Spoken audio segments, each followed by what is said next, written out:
Eto, si Von Ordoña. Ngayong araw ay gagamitin natin ang ating talento sa pagguhit para sumali sa kanyang 1 million challenge. Kaya tara, samahan niyo akong gawin ito. Nung maisipan ko nga ito ay agad ko nang lilinis ang aking lamesa at kinuha yung vellum paper na may size na 11x16. Di ko nga alam kung ba't malaki yung pinili ko kaysa maliit eh. Gustong mahirapan yung sarili eh. Tapos dito pagka-tape ko ay agad na ako nag-grid nang masimulan ko na yung outline. Mas tinatamad kasi ako kapag hindi mo agad nilagyan yung grid mo ng outline. Lagpas isang week ko rin nata ito ginagawa kasi kada araw 5 hours lang ako nagdo-drawing maigit. Nakakatamad din kasi talaga pag minsan. Bali, inuna ko nga pala dito yung background para makuha ko yung tamang shading ng muka. Kasi kapag inuna mo yung muka, malaki yung chance na mas light or di mo makuha yung tamang shading ng muka.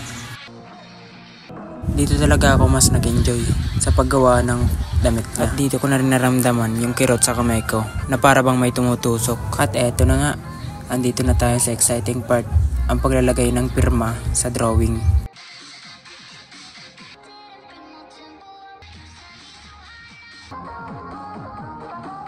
Sa mga patuloy na nagtatanong kung ano nga ba itong ina-spray ko, ito nga pala yung Fixative Quelox.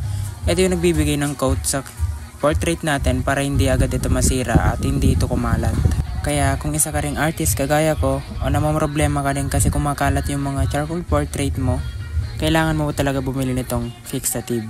At napansin ko rin na mas pinapadark nito yung mga charcoal portrait ko. Ito yung pruweba na hindi na kumakalat yung mga charcoal na ginamit ko. At eto na nga yung resulta guys. At eto nga din pala yung YouTube ni Von Ordoña. Natulungan natin siya na makaabot ng 10 million subscribers. At tulungan nyo rin ako na makita ito ni Von Ordoña na ginawa nating portrait sa kanya. Yun lang guys sa ngayong araw. Thank you.